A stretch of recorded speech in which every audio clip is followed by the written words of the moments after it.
예요. 89페이지 보시면은 두 번째 이제 BOD에 대한 건데 마찬가지로 BOD도 제가 판서를 하고 설명을 먼저 드리고 그 다음에 교재를 보고 정리를 하도록 할게요. BOD는 좀 BOD 정의는 거기 옆에 보시면 아시겠지만 그 정의가 아니라 그 바이오케미컬이라고 나와 있죠. 그쵸? 그래서 간혹 학생들이 생물학적 산소요구량 이렇게 얘기하는데 생물화학적 산소요구량이거든요. 바이오케미컬이에요.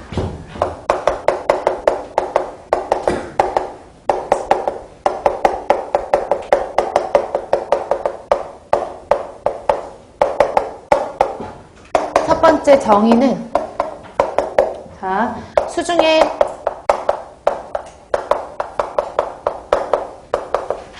보세요. 수중에 유기물이 있어요. 그 유기물 중에서 제가 계속 반복적으로 계속 말씀드리는 게 유기물 중에서 미생물이 분해할 수도 있는 것도 있고 분해할 수 없는 것도 있거든요. 근데 여기서는 보통 환경에서는 수중에 유기물이 있다라고 하면 엄밀하게 말하면 분해할 수 없는 것도 있지만 그러니까 보통 문제를 말할 때에는 유기물이다 이렇게 나오면 분해할 수 있는 것들이 대부분이구나 이렇게 해석을 하셔야 된다고요. 아셨죠?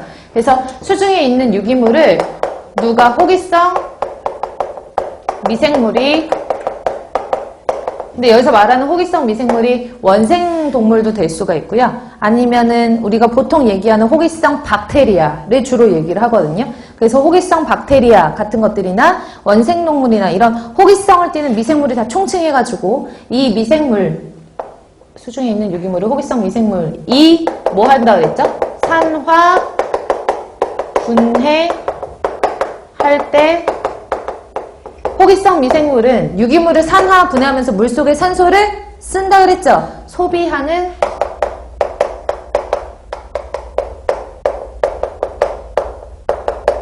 산소량을 BOD라고 정의하는 거예요. 그러니까 엄밀하게 말하면은 우리가 보통 흔히 사용할 때 BOD가 200ppm이래. 그러면 보통은 그 BOD의 양 200ppm이 유기물의 양이라고 보통 해석을 하거든요.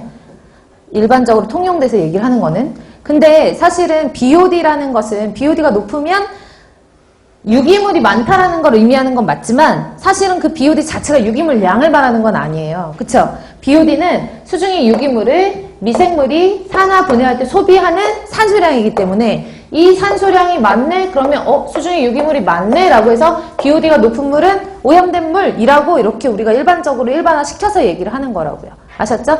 그래서 원래는 BOD라는 것은 뭐의 양이다? 산소의 양이다. 이런 것들은 정확하게 알고 계셔야 돼요. 왜냐하면 BOD는 뭐 수중에 있는 유기물의 양이다. 이렇게 나오는 경우가 있거든요. 그래서 산소량을 말하는 거예요. 엄밀하게. 그래서 산소를 얼마만큼 소비를 하느냐, 몇 ppm 소비를 하느냐라고 해서 미리그램 퍼 리터로 표시를 하고요. 보통 측정을 하거나 표시를 할 때에는 20도씨에서 5일간 배양한 BOD로 측정을 해요. 이게 무슨 말이냐면 20도씨에서 5일간 배양을 한다. 20도씨에 대한 거는 미생물들은 온도가 높은 걸 좋아한다 그랬잖아요. 근데 미생물들은 20도보다는 30도씨, 30도씨보다는 35도씨에서 유기물을 분해하는 속도가 더 빨라져요. 먹는 속도가 더 빨라지거든요. 그 미생물의 증식 속도라고 생각하시면 되는데 10도씨보다는 온도가 조금 높은 20도씨, 20도씨보다는 30도씨, 30도씨보다는 40도씨겠죠. 근데 40도씨 정도 이상으로 넘어가잖아요. 그러면 미생물에 있는 그 단백질이라는 물질이 변성을 일으켜서 허용할 수 있는 얘가 버틸 수 있는 최대 온도는 40도씨 아랫부분이거든요.